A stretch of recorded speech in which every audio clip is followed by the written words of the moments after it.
L'agent de sécurité prend son poste derrière les écrans de vidéosurveillance du supermarché. Elle fait défiler les rayons et remarque l'étrange manège d'un monsieur tout-le-monde. Un homme se tient près d'une femme et jette autour de lui des regards assez inhabituels. Des regards pas sains, pas vraiment directs. Bon, professionnelle, elle juge de suite que son comportement est assez suspect. L'homme a une glacière avec lui, de laquelle il sort un téléphone. Il le pose sur le couvercle de sa glacière, écran vers le plafond, et s'approche le plus possible de la femme à côté qui porte une jupe, jusqu'à approcher la glacière le plus près possible des jambes de la femme par dessous le vêtement. En alerte, l'agent prévient son collègue immédiatement qui couvre directement toute la surface de vente dans le magasin. Il sillonne tous les rayons à la recherche de l'homme suspect. À ce moment-là, elle le guide et le presse. Il est en train de recommencer un peu plus loin avec une autre femme en jupe. L'agent de sécurité accélère donc le pas jusqu'à identifier l'homme en question, un retraité blanc en short de touriste. Aussitôt, il interpelle l'homme et la femme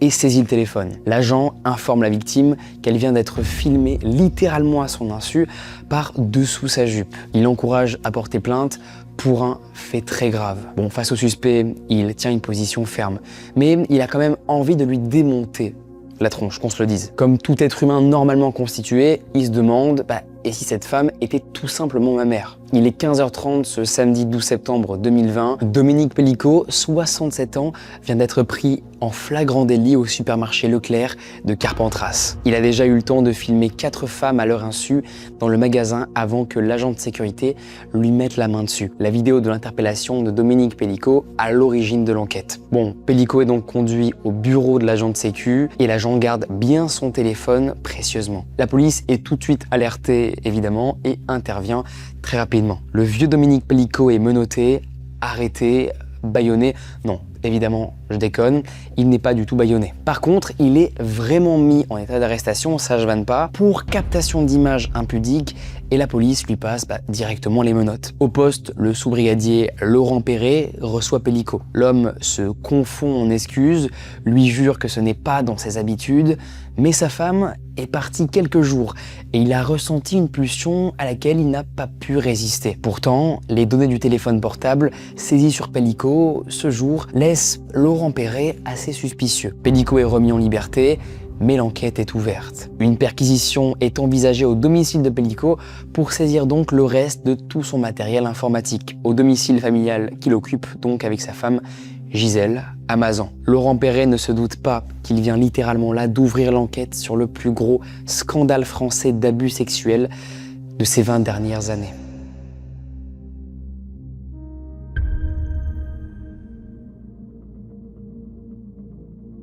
Exploitation sexuelle, soumission chimique, viol. Une enquête sur un homme qui va conduire à l'accusation de 50 personnes de viol aggravé, tentative de viol et agression sexuelle sur la même femme. Gisèle Pellicot, droguée à son insu par son mari, Dominique. Une enquête qui conduit d'ailleurs à la réouverture d'un cold case autour de l'accusé principal. Vous le verrez, c'est assez bluffant. Bluffant, peut-être pas le terme, plutôt horrible, à vrai dire. Laissez-moi vous parler aujourd'hui du diable de Mazan, Dominique Pellicot.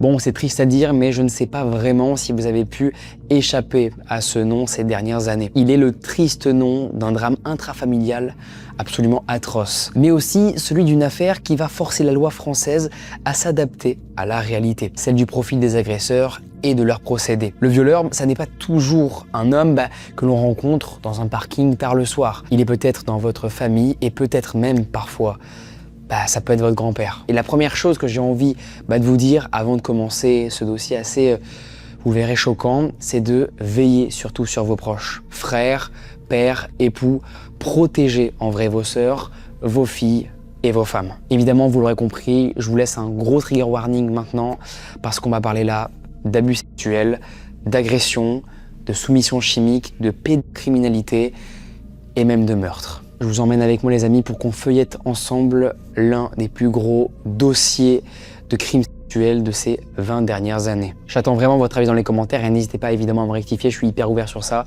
Si je fais des fautes sur l'affaire, bon avec Julie on bosse de fou donc il y en aura très peu, voire pas. je l'espère. Mais quand même, s'il y a des rectifs ou même voilà, des ajouts, on est preneur évidemment dans les commentaires avec Julie, il n'y a pas de problème. Julie d'ailleurs qui m'aide pas mal sur les scripts, on l'embrasse très fort et dans les commentaires embrassez-la tous. On commence.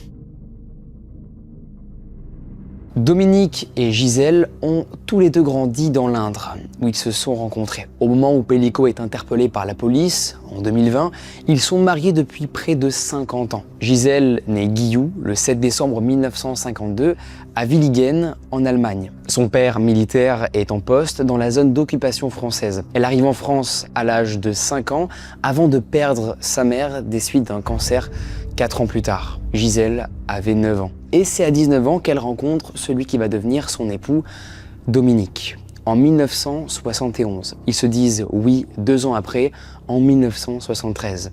Désormais, elle est donc Madame Pellico. Elle enchaîne quelques années d'intérim avant d'intégrer EDF, où elle fait toute sa carrière affectée à un service logistique pour centrales nucléaires. En 2020, elle est cadre retraité de l'entreprise et Dominique Pellico, lui, pour vous faire un petit peu le topo, il naît le 27 novembre 1952 à Quincy-sous-Sénart. C'est à la fin des années 50 que sa famille emménage dans l'Indre. Son père, Denis, est embauché comme contremaître du domaine d'Oublaise, un centre de réadaptation pour vétérans de l'armée revenus invalides du combat. Le premier centre de réhabilitation par le travail pour les personnes handicapées mentales ou physiques. Denis Pellico en a entendu parler à la radio de ce projet fondé par le commandant Perrette en 1946. Il en parle aux actualités car à cette époque, le centre cherche justement à s'agrandir. À une époque où aucune loi n'encadre la réhabilitation par le travail pour les personnes handicapées. En vérité, le projet a un côté plutôt avant-gardiste dans les grandes lignes, quoi. Le père Pellico est convaincu et décide donc d'embarquer toute sa famille. D'abord, ce sera un refuge pour les anciens combattants,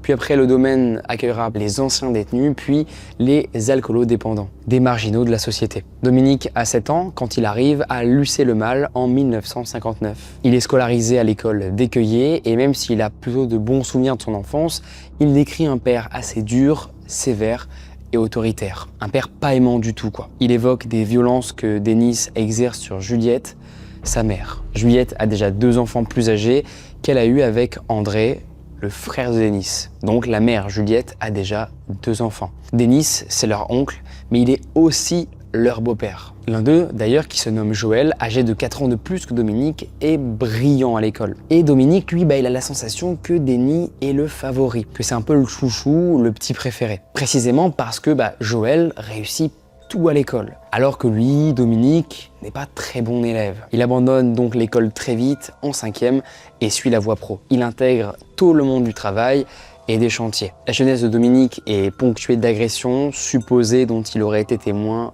ou victime. En 1961, il dit avoir été victime de viols répétés par un infirmier d'une clinique de Châteauroux. Une série d'agressions que ses proches minimisent, notamment son propre frère, Joël Pellico, médecin en Indre-et-Loire, à la retraite aujourd'hui. Mais bon, nous ne sommes pas des juges et il les a peut-être réellement subis, on ne sait pas vraiment. Puis, en 66, alors qu'il est apprenti, il dit être témoin du viol collectif d'une jeune femme sur un chantier. Inclus malgré lui dans le crime auquel on le force à participer, ce souvenir le hante depuis tout ce temps. Même si, encore une fois, Joël ne croit pas du tout à son témoignage. Un autre apprenti de l'époque, lui, se souvient qu'on lui a raconté un viol collectif sur une femme vulnérable. Mais Dominique y aurait participé volontairement avec 2 complices. Joël décrit d'ailleurs un Dominique qui a toujours été manipulateur depuis l'enfance. En 1968, la famille quitte donc le domaine d'Oublaise et s'installe dans le centre de Châtillon-sur-Indre. Les Pellico deviennent famille d'accueil pour les enfants placés aux services sociaux, anciennement la DDASS. Bon, très vite, ils accueillent Nicole, une jeune femme porteuse d'un handicap intellectuel. Dominique a environ 16 ans à ce moment-là et il soupçonne son père, Denis, d'abuser sexuellement de cette fameuse Nicole. Les Pellico forment une famille plutôt soumise au père. En 1971, la famille déménage 2 km plus loin, dans une maison où Denis Pellico vivra jusqu'à sa mort en 2004. Et cette même année, en 71, Dominique et Gisèle se rencontrent. Ils se croisent dans une entreprise d'Azay-le-Feron, et pour lui, c'est tout de suite le coup de foudre. À tel point qu'il se marie 2 ans plus tard, en avril 1973. Une année d'ailleurs marquée pour Dominique par la mort de sa mère, dont il se dit très proche. Il la considère comme une femme malheureuse qui se battait pour ses enfants. Avec Gisèle, ils ont 3 enfants. David, né l'année de leur mariage en 1973. Caroline vient au monde en 1979. Mais à la fin des années 1980, Dominique découvre que Gisèle a une liaison avec un collègue à elle. Et quand elle lui avoue son infidélité, c'est la première fois qu'elle le voit violent envers elle. Donc lui-même décide de quitter le domicile familial et entame une liaison avec une autre femme. Mais bon, il revient très vite auprès de Gisèle quelques mois après. Florian, le dernier, né en 1986. Les Pellicot habitent d'abord en région parisienne, principalement à Villiers-sur-Marne. Et arrive 1991. Et c'est là où tout commence à devenir assez particulier. Le corps de Sophie Narme est retrouvé par le directeur de l'agence immobilière où elle travaille. Elle est à moitié nue et battue à mort. Violée avant d'être tuée, elle a été laissée sans vie dans cet appartement vide. Ses chaussures ont été rangées méticuleusement dans la pièce et elle avait 23 ans. D'après les enquêteurs, l'agresseur a profité de la visite d'un appartement du 19e arrondissement de Paris pour commettre son crime. Probablement prémédité d'ailleurs, en raison de la forte odeur d'éther sur le corps de Sophie. Parce que bon, ouais, qu'on se le dise, tout le monde ne se promène pas avec ça par hasard. Le solvant est d'ailleurs aussi connu pour sa capacité anesthésiante. Un fait assez sordide que l'on ne relie pas encore à Dominique Pellicot pour le moment. Car oui, vous le verrez, Dominique est bel et bien, oui, lié à ce meurtre. L'histoire est dingue. Je vous spoil pas. Et dites-vous que du sperme est pourtant prélevé lors de l'autopsie de Sophie Narme. Le rapport indique un acte sexuel récent, mais les échantillons semblent avoir mystérieusement été remplacés ou confondus avec d'autres prélèvements. La police n'a donc aucune trace ADN, aucune piste durant des décennies. L'agenda de Sophie Narme indique qu'elle avait rendez-vous le jour de son agression avec un certain Dubost. Mais la seule personne identifiée a un alibi. L'affaire tombe donc dans l'oubli des affaires classées, faute de preuves. En 1999, c'est une autre jeune femme, agente immobilière de 19 ans, qui se fait agresser dans les mêmes conditions. Mais elle en échappe et témoigne dès le lendemain à la police. Estella, la jeune femme, témoigne qu'un homme lui a donné rendez-vous pour visiter un appartement en location. Une fois à l'intérieur, il la menace apparemment avec une arme et lui ordonne de ne pas crier et de ne pas paniquer. Il l'assure qu'il n'en veut qu'à son argent, mais il la force à s'allonger sur le ventre. Puis, il lui saisit les 2 bras dans le dos et la ligote. Elle sent la forte odeur d'éther et réalise qu'il approche un mouchoir imbibé près de sa bouche. Pendant qu'elle retient, elle, sa respiration, l'homme se déshabille ensuite de façon calme, sereine. Il ne panique pas, il ne s'empresse pas. Il enlève les chaussures de sa victime et les pose bien alignées à côté. Il est très méticuleux. Il enlève ensuite son pantalon, le plie et le pose. Mais heureusement, la jeune femme finit par réussir à le surprendre et le repousser avant de s'enfuir. Elle trouve un placard dans lequel elle s'enferme pendant des heures en attendant que son agresseur prenne la fuite. Et oui, en 1999, en France, on a rarement un téléphone portable avec soi, il faut dire. Mais par contre, elle se rend très vite le lendemain au commissariat et décrit son agresseur. Et le gars correspond tout simplement parfaitement au portrait de Dominique Pellicot. Encore une fois, le fait n'est pas relié à lui et l'enquête n'aboutit pas. En 2010, il est surpris une première fois en train de filmer sous la jupe de clientes de supermarché en Seine-et-Marne. Mis en garde à vue, son ADN et ses empreintes sont directement relevés. Dominique Pellicot est enfin enregistré au fichier national des empreintes génétiques et aussitôt, enfin, à vrai dire, les enquêteurs font le lien avec l'affaire de 1999, la tentative de viol sur Estella qui a eu lieu dans le même département. L'information est envoyée par voie postale au parquet de Meaux chargé de l'enquête. Mais l'enveloppe qui contient l'information, sans accusé de réception, se perd mystérieusement. Donc l'ADN n'est pas versé au dossier. Dominique Pellicot est relâché donc sans être entendu avec une amende de 100 € à régler. 100 balles, le gars, pour avoir fait ce qu'il a fait, une honte. Tout simplement. Précisément 1 an après cet événement, c'est son épouse, Gisèle, qui devient sa victime. Des viols successifs qui débutent en 2011, avant leur emménagement à Mazan. C'est en 2013 que le couple s'installe dans le Vaucluse pour leur retraite. Une période à partir de laquelle les agressions sur Gisèle se multiplient. Mais des agressions dont elle n'est pas encore consciente, dont elle n'a aucun souvenir. Et oui, Dominique Pellicot lui administre des sédatifs puissants à son insu. Durant de longues années, Gisèle constate que sa santé ne va pas du tout. Elle a régulièrement des douleurs gynécologiques inexplicables. Et puis des absences, des trous de mémoire, une intense fatigue chronique aussi. Parfois, elle s'endort même en journée de manière incontrôlable. Elle ne comprend rien. Perte de poids, chute de cheveux. Elle craint en fait à ce moment-là d'être atteinte d'Alzheimer. Elle a réellement peur de mourir. Pourtant, malgré les consultations médicales et les examens, aucune maladie ne lui est diagnostiquée. Elle est dans ce qu'on appelle l'errance médicale. Mais en vrai, qui soupçonnerait ce qu'il se passe vraiment en réalité dans la chambre des époux Pellico? Absolument personne. La vérité, c'est que personne de normalement constitué ne soupçonnerait ce que Dominique Pellico fait vivre à son épouse.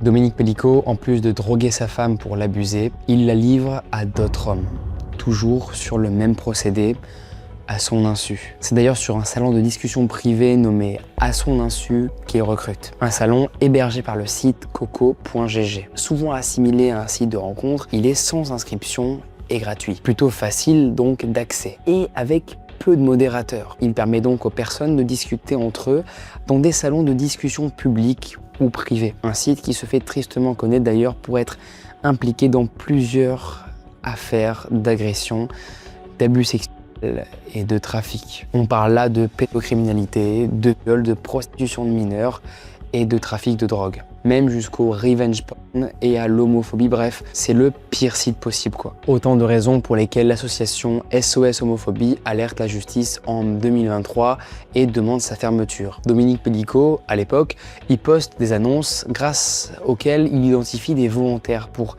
abuser de Gisèle. Puis la discussion avec les hommes se poursuit sur le salon privé. Il leur décrit le déroulement de l'agression. Sa femme sera inconsciente, sous l'emprise de somnifères. S'ensuit un passage sur Skype où il leur donne des instructions à suivre, l'adresse, où se garer. Dominique leur dit de se garer sur un parking d'un stade un peu distant afin de ne pas éveiller les soupçons des voisins. Il leur dit aussi de ne porter aucune odeur forte sur eux, pas de parfum, pas d'odeur de fumée, et il leur dit aussi de prendre toutes les précautions pour être certain de ne laisser aucune trace qui éveille les soupçons de Gisèle. Arrivés au domicile, les complices doivent se changer dès la cuisine avant même d'arriver à la chambre. Il leur demande aussi de se laver les mains et de les réchauffer à température ambiante. Il faut aussi chuchoter pour ne pas réveiller Gisèle. Et il les prévient aussi que si elle fait le moindre mouvement, ils doivent impérativement partir. Le soir convenu de l'agression, il met les médicaments dans le repas de son épouse sans qu'elle ne le sache. Les complices attendent au stade le SMS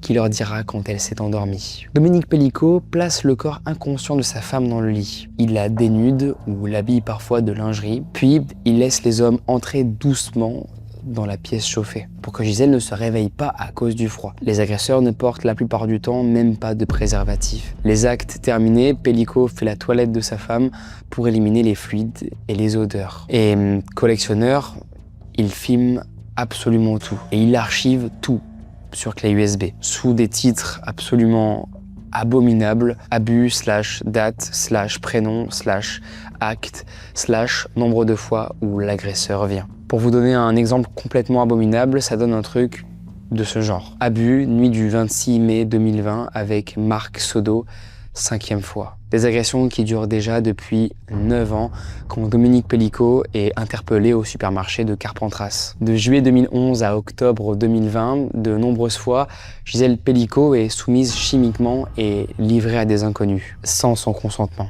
et sans protection. Des hommes qui viennent pour abuser d'elle pendant qu'elle est droguée, jusqu'à être inconsciente. Des viols commis près de 200 fois par 70 hommes. Certains ne viennent qu'une fois, d'autres plusieurs. Et de toutes ces séances criminelles, Pellico détient près de 20 000 enregistrements photos et vidéos. Il a 9 années de soumission chimique et de traite sexuelle. Les complices sont des hommes de Mazan ou des alentours, mais Dominique Pellico organise aussi des agressions quand le couple est en vacances à l'île de Ré, en plus de celles qui ont déjà eu lieu en région parisienne. Quand l'agent de sécurité du supermarché de Carpentras l'interpelle en 2020, il s'apprête à mettre fin à tout ça. Quand il arrive entre les mains de Laurent Perret au commissariat, Pellico est fouillé. Et dans son sac directement, le contenu interpelle les enquêteurs. Il a un second téléphone sans carte SIM. Et il a aussi un caméscope dans une sacoche qui contient aussi des préservatifs. Le sous-brigadier Laurent Perret extrait des données du téléphone qui a servi à filmer sous la jupe des femmes du supermarché. L'écran est vide. Seule une application est installée,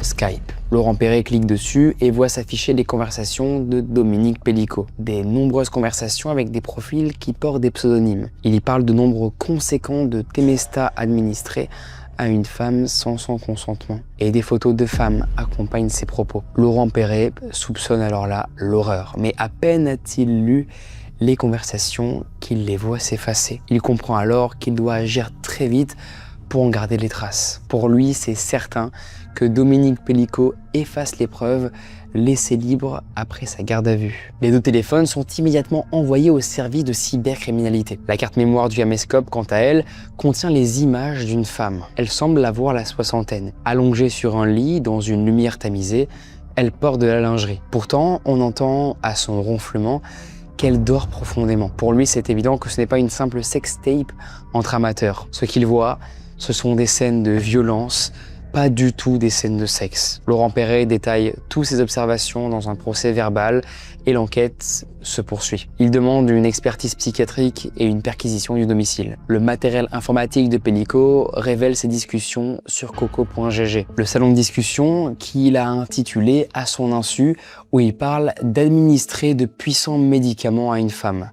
Sa propre femme, littéralement, et propose à d'autres hommes de venir en abuser. Il écrit même à l'un d'eux: tu es comme moi, tu aimes le mode viol. Laurent Perret s'informe donc auprès de la sécurité sociale. Pellico a fait livrer près de 500 cachets de Temesta en à peine un an. L'ordinateur révèle aussi des centaines de milliers d'enregistrements classés par dossier soigneusement intitulés. Des dossiers titrés « Abus », en gros, qui permettent à Laurent Perret de déterminer les dates des agressions, d'estimer à peu près le nombre d'agressions qu'elle a subies et d'agresseurs. À ce moment, il demande à nouveau la garde à vue de Dominique Pellico. Le 2 novembre 2020, il arrive avec Gisèle, son épouse, au commissariat de Carpentras. Laurent Perret reconnaît immédiatement la femme qui apparaît sur les enregistrements. Et il comprend à ce moment-là que c'est à lui de lui apprendre toute la vérité.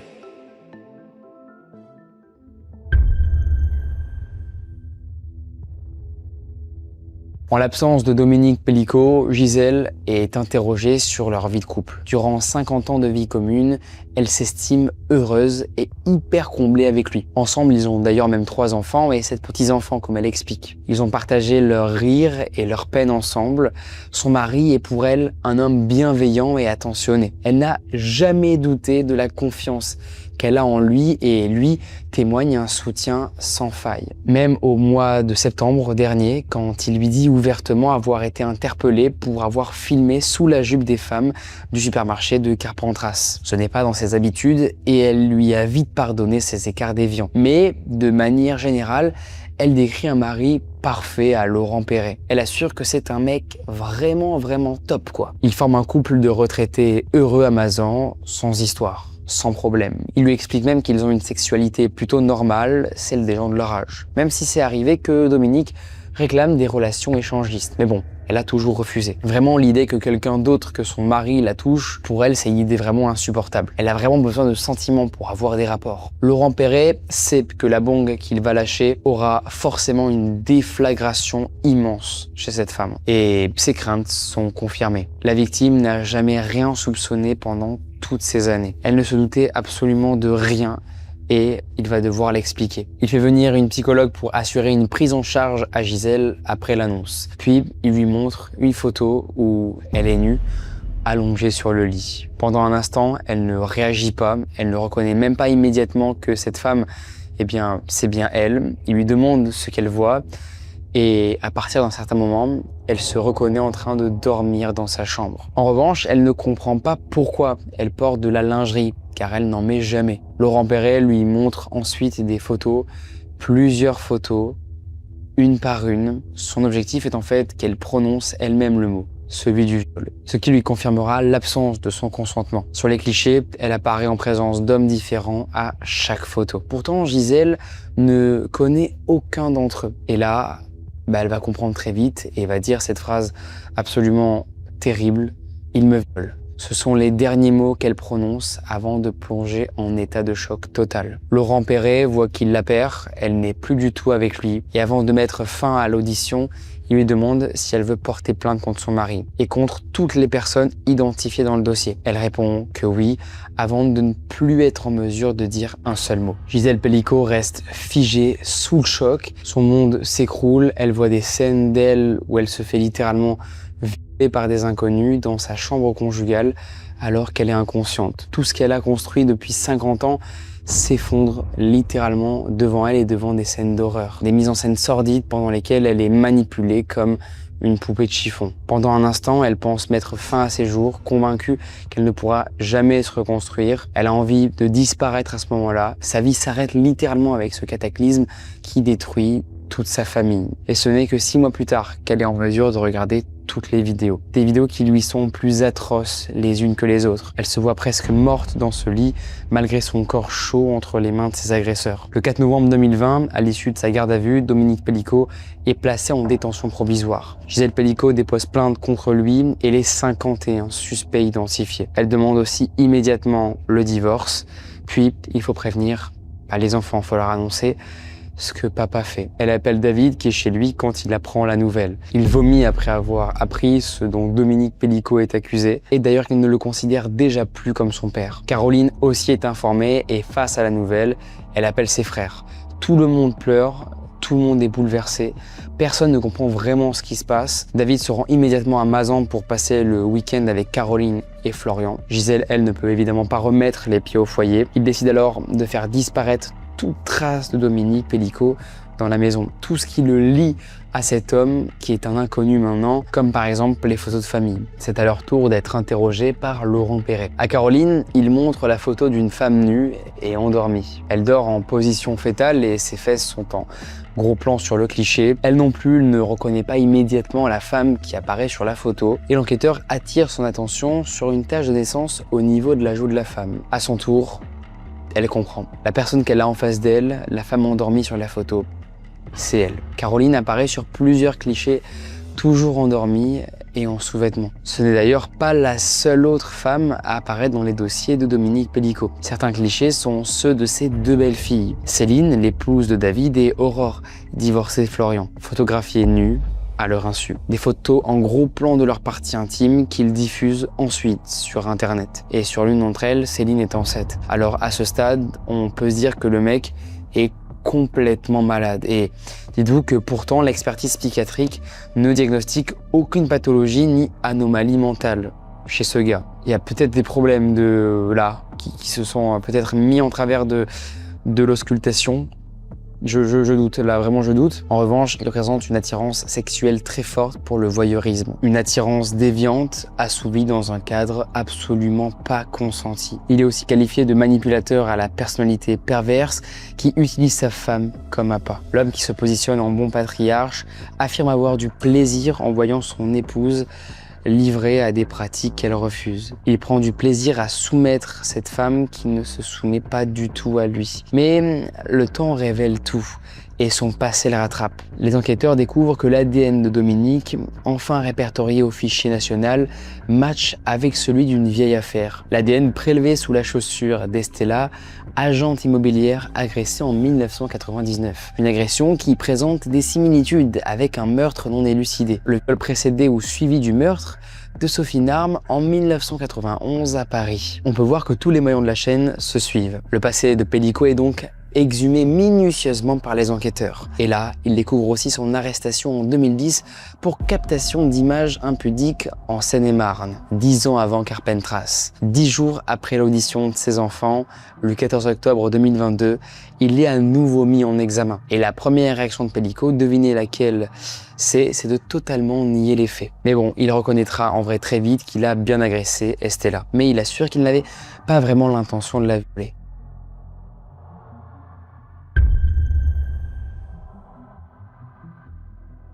En septembre 2024, veille du procès, les faits sont sanctionnés par la Cour criminelle d'Avignon. Le procès est inédit, plusieurs semaines de travaux sont nécessaires pour que le tribunal puisse accueillir tous les accusés et un nouveau box est construit en plus de celui dans lequel doit comparaître Dominique Pellicot. Le public découvre alors massivement l'affaire des viols de Mazan et le principal accusé est Dominique Pellicot et pas moins de 50 autres hommes. Et oui, je dis bien hommes, pas une seule femme parmi les agresseurs. Je pose ça là, faites-en ce que vous voulez. Et d'ailleurs, j'ouvre une petite parenthèse, parfois on me reproche un peu le manque d'objectivité dans les commentaires. Vous êtes nombreux à me dire ça, ce qui est en vrai une très bonne chose car en réalité, je prends tout pour évoluer avec la commu, les gars, il n'y a pas de galère sur ça. Mais bon les gars, je suis youtubeur, je suis pas un grand reporter, je n'ai pas vraiment la carte de journaliste et je suis pas là pour vous livrer de l'actu. Mon but en vrai dans ce genre de format-là, c'est de dresser vraiment un portrait, de parcourir une affaire. Alors non, je ne suis pas vraiment objectif, surtout concernant des histoires de la sorte, de meurtre et de viol. J'aime bien des fois aussi vous partager mon avis et je trouve ça en vrai assez important. Et dans tout ça, je ne change absolument pas les faits, juste mes avis sont variés en fonction des affaires. Les enquêteurs ont recensé précisément tous les faits commis sur les victimes. Ils ont cherché à identifier chacun des agresseurs sur les images. Des dizaines de vagues à l'heure d'arrestation les ont conduits en examen. Au total, sur 9 ans, ce sont 92 viols commis sur Gisèle Pellicot, pour près de 83 violeurs différents, dont Dominique Pellicot. 54 autres agresseurs ont été formellement identifiés et sur les 53 autres, 2 sont relâchés faute de preuves. Et un autre décède avant le procès. Bon, les chefs d'inculpation sont nombreux, viol, complicité de viol aggravée par l'administration d'une substance de nature à altérer le discernement de la victime et atteinte à l'intimité de la vie privée par la captation et la diffusion d'images à caractère sexuel. Un seul accusé ne comparaît pas pour viol sur Gisèle Pellicot. Jean-Pierre M.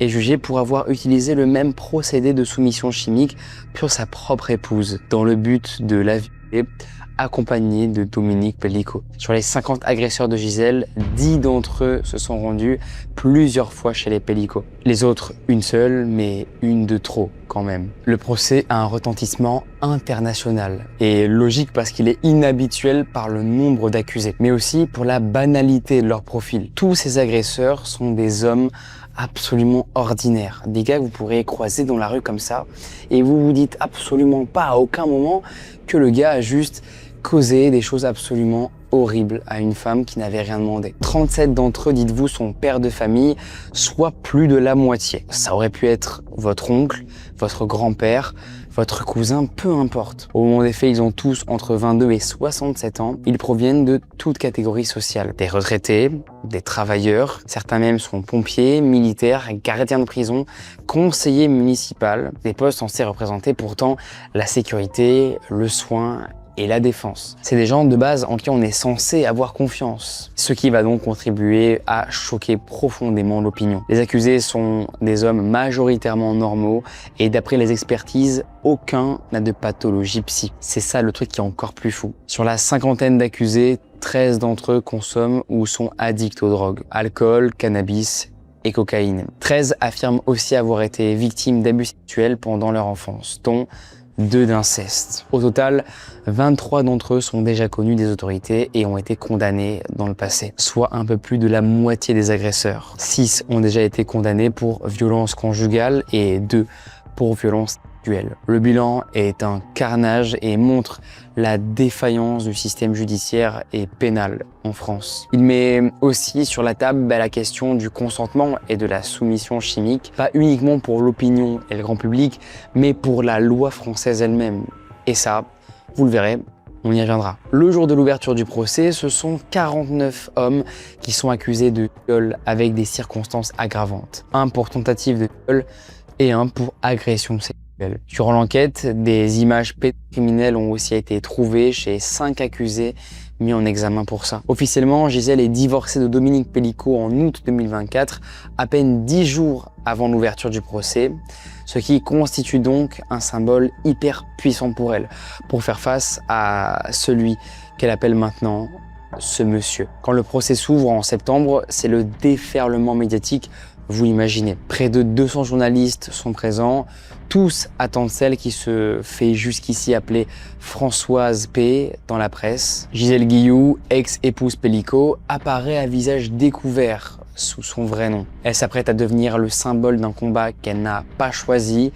Coupe au carré, cuivré, lunettes de soleil rondes, elle les porte sur conseil de ses avocats. Habitués des tribunaux, ils l'ont prévenu. Tout le monde va la scruter. La partie adverse va tout faire pour la déstabiliser. Les accusés risquent de chercher à la provoquer, la pousser dans ses retranchements. D'ailleurs, le foulard qu'elle porte lui a été offert par une association australienne, Australia Older Women's Network. Et en gros, il symbolise la reconnaissance de son courage à porter l'affaire publiquement. Tout ce qui va être la solidarité des femmes des Premières Nations d'Australie. Une population marquée par des siècles de violence et de traite sexuelle. Devant les micros des journalistes, on entend pour la première fois sa voix. Et ses premiers mots sont pour les enquêteurs. Elle les remercie de lui avoir sauvé la vie. Et à l'instant où les portes de la salle d'audience s'apprêtent à se fermer, elle refuse le huis clos et contre l'avis du parquet et de plusieurs avocats de la défense qui dénoncent un spectacle. Seul l'avocat de Dominique Pélicaud ne conteste pas et la défense des accusés cherche par tous les moyens à empêcher la levée du huis clos. Certains photomontages d'elle en lingerie circulent pour tenter de faire croire qu'elle soit réellement exhibitionniste. Une avocate de la défense crée aussi une vive polémique. Elle poste sur les réseaux plusieurs vidéos concernant le procès, dont l'une où elle chante dans sa voiture. Elle chante « Wake me up before you go go », littéralement traduit par « Réveille-moi avant que tu partes ». Elle finira condamnée à 4 mois d'interdiction d'exercice pour ça. Et certains journalistes dénoncent une atteinte à la liberté de la presse de la part de ceux qui s'opposent à la levée du huis clos. Et Gisèle ne change pas d'avis. Elle considère et fait savoir que ce n'est pas à elle d'avoir honte, que la peur doit littéralement changer de camp. Et que si son nom à elle devient public, celui alors de ses agresseurs aussi. Dominique Pélicaud, lui, comprend que c'est la prison qui l'attend. Dedans comme en dehors du tribunal, c'est l'effervescence. Les manifestations et messages de soutien se multiplient. Le procès dure 4 mois durant lesquels Dominique Pélicaud est d'abord interrogé seul et les 50 autres sont répartis en 8 groupes qui se succèdent à la barre après lui. Les co-accusés de Dominique font tout pour se défendre et certains parmi eux qui comparaissent libres reçoivent des menaces. Des noms fuient sur les réseaux, accompagnés parfois de photos et d'informations personnelles. Et la famille des accusés aussi est pas mal stigmatisée. Certains de leurs enfants sont harcelés à l'école, leurs épouses reçoivent même des appels anonymes, jusqu'à une tentative d'intrusion chez l'un d'entre eux. Au point que plusieurs accusés portent plainte pour diffusion d'informations personnelles suivies de menaces. Leur avocat dénonce ce harcèlement et appelle à respecter la présomption d'innocence. Il exige aussi que la Cour considère qu'il s'agit de scènes de sexe et non de viol, tant qu'elle n'a pas rendu son jugement. Durant la lecture du rappel des faits, Gisèle Guilloux joue la poker face, mais à l'intérieur, c'est le désastre. Caroline, la fille du couple, elle, ne le supporte pas. Prise de tremblement, elle finit par s'écrouler en sanglots et doit être évacuée de la salle. Celle qui porte désormais le pseudonyme de Caroline Darian apparaît plusieurs fois dans les dossiers de Pélicaud. Elle apparaît sur des photos où elle apparaît en sous-vêtements et il montre aussi plusieurs photomontages où elle apparaît nue. Des fichiers sont aussi retrouvés dans un dossier intitulé autour de ma fille à poil. Au fond d'elle, elle est certain qu'il l'a déjà aussi droguée pour abuser d'elle sans jamais en avoir la preuve malheureusement. Ce qui lui fait se sentir oublié de la justice et entraîne des désaccords avec sa mère Gisèle. D'abord souffrant, Pélicaud n'assiste pas au premier jour du procès. Puis il s'y rend appuyé sur une canne. Quand la cour lui donne la parole, il reconnaît rapidement les faits. En revanche, il assure ne pas avoir mesuré les dégâts que ça aurait sur sa famille. Il soutient aussi qu'il n'a touché à aucun de ses enfants et petits-enfants. Pourtant, une semaine après l'ouverture du procès, il est confronté aux photos de Caroline, mais il nie en être le photographe et surtout, il répète qu'il ne l'a pas violée. Évidemment, elle ne le croit pas, ça la ronge de colère et elle finira par déposer plainte à son tour en 2025. Les propres enfants de Dominique Pélicaud ne veulent plus porter son nom. Florian, le plus jeune, annonce être en quête d'identité génétique avec un test ADN en cours. Il espère que ce ne soit pas son géniteur et cherche à savoir si ce n'est pas l'amant que sa mère a eu dans les années 80, même s'il soutient le contraire et maintient que son père est bel et bien Dominique Pélicaud. Cet homme désormais inconnu pour cette famille qui l'accuse aussi d'abus sexuel envers ses petits-enfants. Au prétexte de jouer au docteur avec eux, il aurait cherché à regarder sous les jupes de ses 2 petites filles. Et on le soupçonne aussi apparemment d'avoir eu des gestes abusifs envers un petit-fils. L'année du procès, ces enfants sont encore très jeunes. Les enfants Pellico réclament la vérité au monstre de Mazan, s'il lui reste un tant soit peu d'humanité au fond de lui. Depuis son box, quand David lui demande désespérément ce qu'il a fait à Caroline, Pellico s'écrie « Rien, rien ». Il estime avoir donné le meilleur de lui en tant que père, tout ce qu'il pouvait pour ses enfants. Il lui demande aussi pardon, mais David refuse. La cour donne ensuite la parole à Caroline. Elle exprime le sentiment d'être la grande oubliée du procès et ajoute avoir perçu le regard incestueux de son père et être certaine d'avoir subi le même sort que sa mère, la soumission chimique et puis après le viol. Elle estime que la seule différence avec sa mère, c'est qu'il n'y a pas de preuves pour elle. Dominique Pellico, depuis son box, ne lâche rien, mais il assure avoir longuement réfléchi. Il revient sur les agressions dont il a été victime à l'âge de 9 ans, et pour lui, c'est ce traumatisme en fait qui l'a poussé à commettre ces crimes. Il jure avoir sous-estimé l'ampleur de sa blessure à lui et être quelque part victime de son propre passé. Ça, et puis son fantasme aussi, celui de soumettre sa femme, puis refuser de se soumettre à ses désirs. Il admet son égoïsme et reconnaît les faits dans leur totalité. Et vous allez me demander maintenant, mais les autres accusés, est-ce qu'on en parle? Oui, on en parle maintenant. Selon lui, ils avaient tous connaissance de la situation. Il affirme que tous ceux qui sont venus savaient que Gisèle était sous soumission chimique, que leurs actes constituaient un viol. Aujourd'hui, je suis un violeur comme ceux qui sont concernés dans cette salle. Ils savaient tous et ne peuvent pas dire le contraire. La seule à ne pas avoir eu le choix, la seule qui l'avoue avoir manipulé,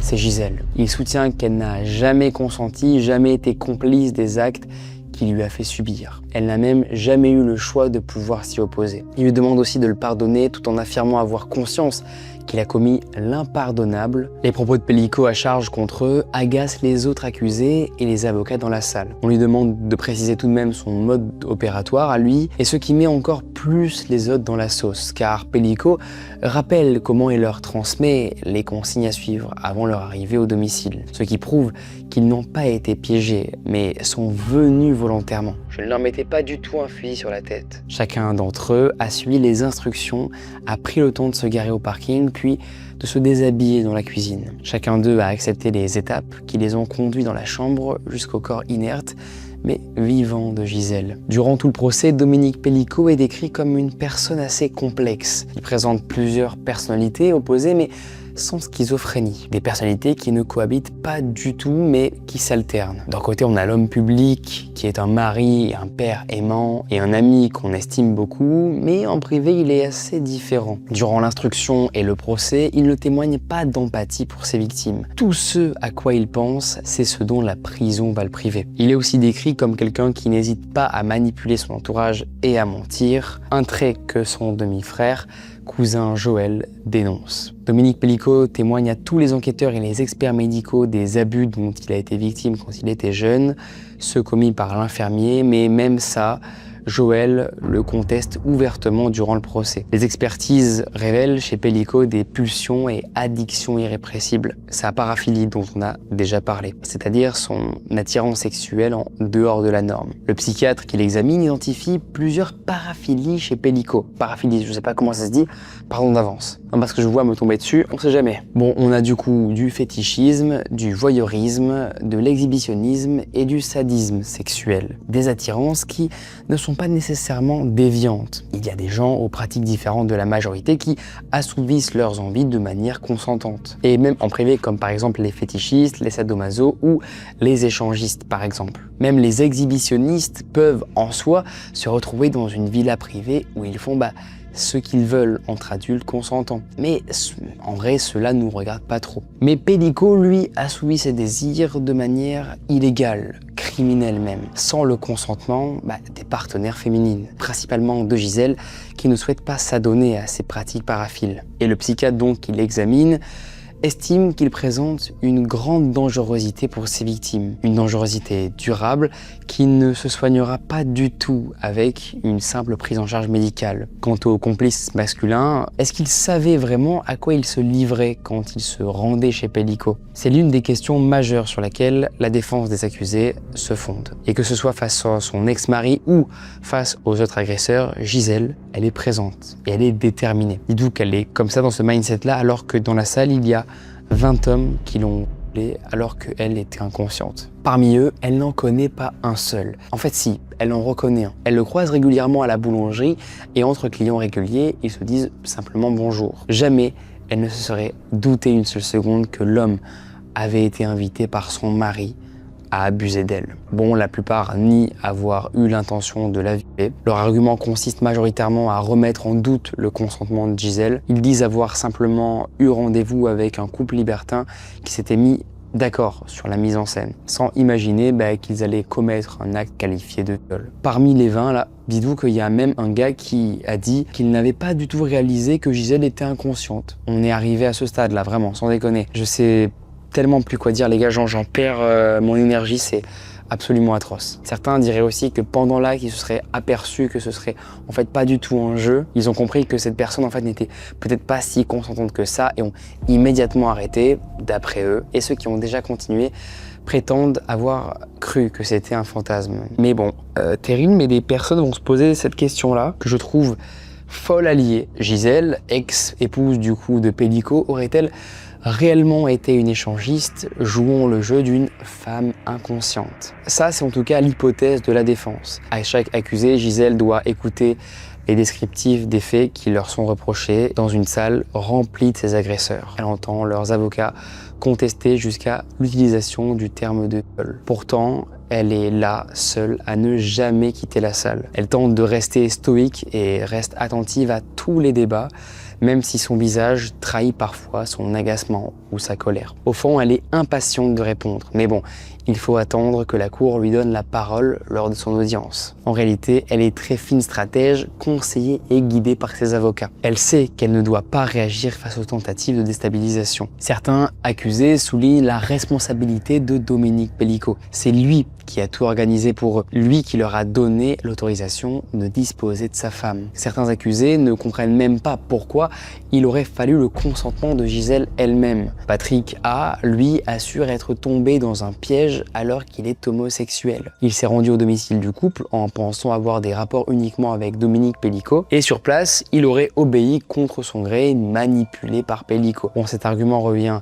très souvent dans l'argumentaire de la défense et les accusés tentent de se faire passer pour des victimes de Pellico. Des hommes manipulés, piégés par le diable de Mazan. Ils décrivent un Dominique Pellico avide de sexe. Mais alors, du coup, est-ce que Pellico aurait-il pu berner tous ces hommes et organiser à leur insu donc également les viols de sa femme? Il leur aurait fait croire en son consentement à elle au scénario libertin durant lequel elle ferait semblant de dormir. Ce que la cour qualifie de viol seraient en réalité des actes effectués sous la menace et la peur. Bon, certains tentent en vain de plaider l'altération du jugement, mais ce qu'ils ne peuvent pas nier, ce sont les images. Les avocats des accusés font des pieds et des mains depuis le début pour essayer d'empêcher leur diffusion. Certains dénoncent un sensationnalisme à charge contre leurs clients. D'autres suggèrent de lire seulement les descriptifs des vidéos. Qu'on m'a expliqué la présence des accusés sur les milliers d'enregistrements archivés par Pellico.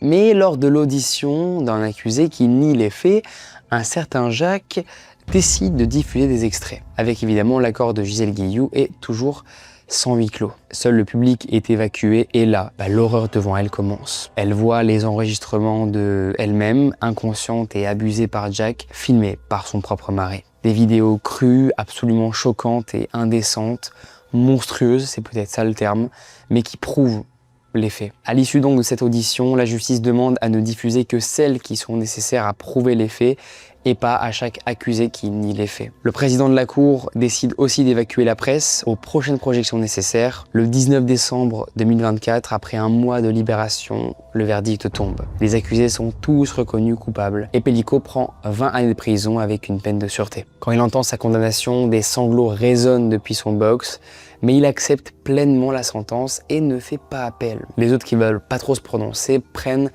15 ans de prison. Certains bénéficient d'aménagements de peine qui leur évitent la prison, mais parmi les 90 agresseurs potentiels que les enquêteurs ont dénombrés, près de 30 n'ont pas pu être identifiés. Ils courent probablement toujours impunis dans la nature. À l'annonce de leur sentence, 17 condamnés font d'abord appel avant de renoncer progressivement. Un seul poursuit jusqu'à la cour d'appel, Hussam Ettin. Il maintient qu'il n'a pas violé Gisèle Pellico malgré les nombreux enregistrements où il apparaît complètement. Même Dominique Pellico carrément témoigne contre lui et le mec prend plus cher que la peine initialement requise contre lui. Un bon gros cher. Il prend 10 ans avec obligation de soins pendant 5 ans. Ça le dissuade donc de continuer en cassation. Et celui-ci met donc un point final sur les poursuites juridiques des viols de Mazan à l'encontre de Gisèle. Bon, depuis Gisèle Guillou souhaite retrouver une vie à peu près normale, la plus normale possible en fait, malgré son traumatisme. Et en toute honnêteté, je n'ai même pas envie de m'étendre en vrai sur les actualités récentes de sa vie personnelle. Elle protège sa vie et n'hésite pas à attaquer en justice quand il le faut et à garder surtout sa vie privée. Enfin tranquille, pas vraiment, comme Paris Match, les boulets, publie des photos d'elle prises à son insu en 2025. Évidemment, des poursuites vont être engagées, mais vont se conclure sur un accord. Le média s'engage à verser 40 000 € à 2 assos d'aide aux victimes de violences familiales. Gisèle est une véritable rescapée, une véritable héroïne. Et en plus des blessures psychiques, son corps a subi les conséquences de la soumission chimique et des viols répétés. La majorité des agresseurs ne s'étant pas protégés, elle a heureusement échappé à de nombreuses infections sexuellement transmissibles, comme par exemple le VIH ou la syphilis et les hépatites. En revanche, elle n'a pas échappé à un virus, le papilloma, un virus qui la ronge jusqu'au risque de cancer du col de l'utérus. Et si je précise ce point, c'est pas par intérêt morbide, pas du tout. C'est plutôt pour dénoncer le risque réel sanitaire couru par Gisèle pendant tout ça, et aussi toutes les victimes d'affaires similaires. Même si le reste de sa santé s'est globalement amélioré, surtout les troubles liés à la soumission chimique qu'elle ne subit plus, tout ce combat, elle estime qu'elle ne l'a pas mené pour rien. Ses derniers mots au procès dénoncent la banalisation du viol et des agressions sexuelles. Et si elle a enduré toute cette humiliation, c'est bien dans le but de dénoncer cette injustice. Depuis 2025, les textes qui sanctionnent le viol précisent que le consentement doit être libre et éclairé, obtenu avant l'acte et spécifique à la personne avec qui on s'apprête à avoir des rapports, tout en ayant la possibilité de changer d'avis. Et surtout, la loi précise que le silence ou l'absence de réaction ne constitue jamais de preuve de consentement. Bon, maintenant parlons de Caroline Darian, la fille de Gisèle. Elle essaie, elle, de se reconstruire aussi, comme elle le peut, en investissant dans une association dont elle en est la fondatrice. Et d'ailleurs, la plainte qu'elle a déposée en 2025 pour administration de substances psychoactives et abus sexuels est toujours en cours. Et alors du coup, le vieux Pellico, où est-il? Je vous dis maintenant, il est toujours dans la sauce. Ça bouge pas. En 2022, le parquet de Nanterre a ordonné la réouverture de l'enquête concernant le meurtre de Sophie Narme et Pellico, lors de ses auditions pour le procès des viols de Mazan, a déjà reconnu avoir agressé Estella. Mais aucun ADN n'avait été prélevé sur le corps de Sophie Narme. Son agression reste alors non élucidée depuis 35 ans. Même si aucune nouvelle mise en examen public n'est annoncée à son encontre, ce n'est pas impossible qu'on entende à nouveau parler de Dominique Pellico, désormais surnommé le diable de Mazan. Et cette histoire m'a rendu affreusement triste. Ce qu'on peut retenir, c'est que le comportement de Gisèle Guillou, divorcée Pellico lors du procès, la dresse en égérie féministe. C'est une rescapée incroyable qui a publiquement fait face à ses agresseurs de manière héroïque. Elle a confronté la lâcheté et surtout dénoncé la banalité des agressions sexuelles sans jamais montrer publiquement une seule faille. Et selon ses propres mots, elle a mené ce combat pour les générations futures, pour que la peur change un jour de camp. Et justement, si vous êtes encore ici, n'hésitez pas à commenter maintenant pour que la peur change de camp. Does anyone know if our weapons break? I don't think they do. There's just a lot of plants here. Cyrocore, thank you so much for the support. Blackjack and Lucas for my money. Mwah, thank you. I do like the game so far. Whee! We go. Unpaid intern sounds better. Yeah, and it's also more widely acceptable to not pay your interns. Oh shit. I forgot to get light.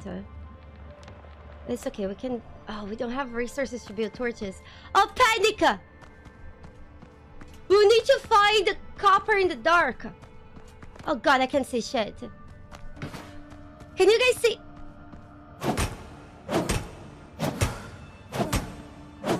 Oh no. Can't see shit! Cybercore, thank you so much for all you support. Blackjack and the Hookers promo bunny. I hope we don't find a monster in here, right? Oh god, I forgot to add fuel to the light. I wish the fuel in the light lasted a bit longer. Oh boy. Can't see shit! God damn it. We might need to... I wish we could hire children for the mines. That would be optimal. Right?